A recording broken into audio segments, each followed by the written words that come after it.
सत्य भाषण का प्रताप। दोस्तों, आप सभी से प्रार्थना है, कृपया कहानी को लाइक और सब्सक्राइब जरूर कर दें। आप सबकी मेहरबानी, आप सबको धन्यवाद और प्रणाम। कहानी है सत्य भाषण का प्रताप। हंगरी का राजा मत्स्य अपने गडरिया को बहुत मानता था। वो कभी झूठ नहीं बोलता था। एक दिन रसिया के राजा मत्स्य के साथ उसी के राजमहल में भोजन कर रहे थे। रसिया की राजकन्या भी उपस्थित थी। बात ही बात में हंगरी के राजा ने अपने गडरिया के सत्य भाषण की प्रशंसा की।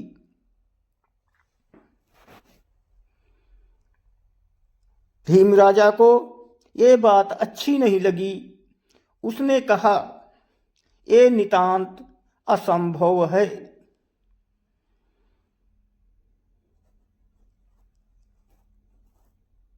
मैं उसे असत्य भाषण के लिए विवश कर दूंगा, और यदि वो ऐसा नहीं कर सके तो मत्स्य का प्रश्न था, मैं अपना आधा राज्य हार जाऊंगा, और यदि वो सत्य बोलेगा तो तुम्हें आधा राज्य देना पड़ेगा। रसिया के राजा का उत्तर था, वो चिंतित था। रात भर उसे नींद नहीं आई। वो उपाय सोचता रहा, पर कोई बात उसके मन में न बैठ सकी।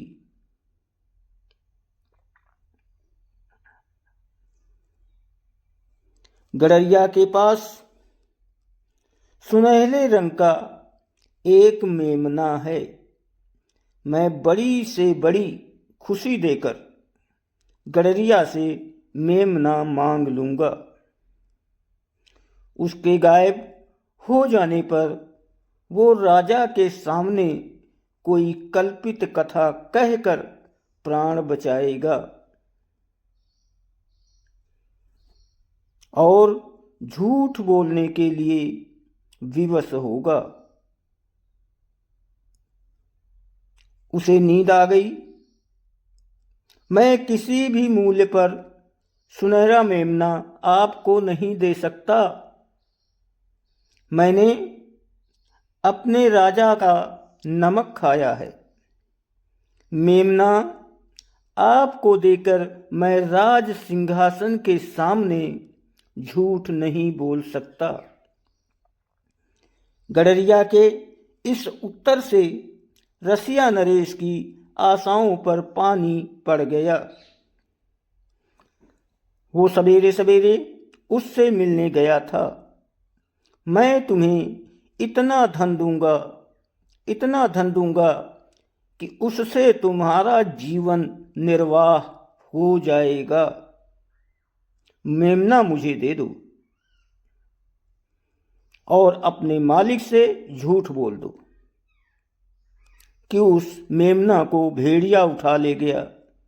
रसिया नरेश ने फिर प्रयत्न किया। गडरिया ने इसका प्रस्ताव अस्वीकार कर दिया।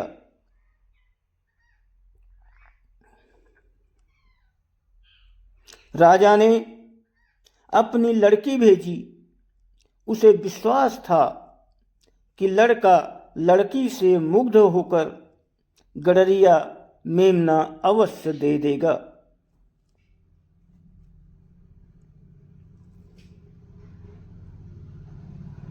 मैं तुम्हें धन से पूर्ण तृप्त कर दूंगी। तुम्हें किसी बात की चिंता नहीं रहेगी, पर मेमना मुझे दे दो। मेरे पिताजी को इसकी बड़ी आवश्यकता है। राजकन्या ने मोहरों से भरी थैली दिखाई और पीने के लिए रस प्रदान किया। गडरिया ने कहा, मैं अपने सत्य व्रत से 1 इंच भी पीछे नहीं हटूंगा। मुझे सारे संसार का साम्राज्य क्यों न मिले, पर मैं झूठ नहीं बोल सकता। राजकन्या की प्रार्थना पर उसके उस पदार्थ के सेवन से उसकी चेतना जाती रही। चेतना गुम हो गई। उसने अस्वस्थ दशा में मेमना राजकन्या को सौंप दिया। राजकुमारी को केवल मेमना के सुनहरे बाल की आवश्यकता थी, जिससे ये प्रमाणित हो सके कि गडरिया ने मेमना दे दिया था।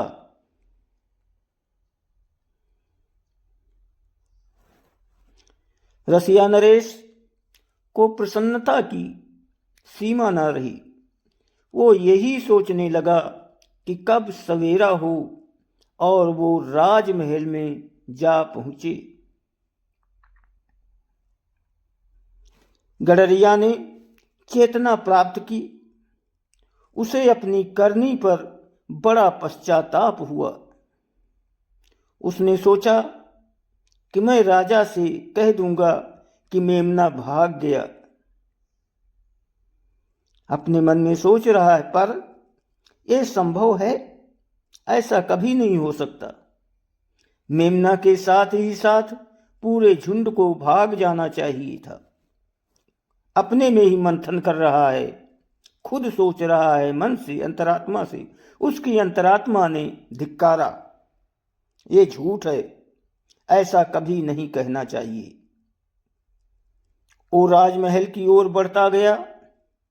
उसके मन में ये बात आई कि मैं राजा से कह दूंगा कि मेमना कुएं में गिर पड़ा और उसी में डूबकर मर गया।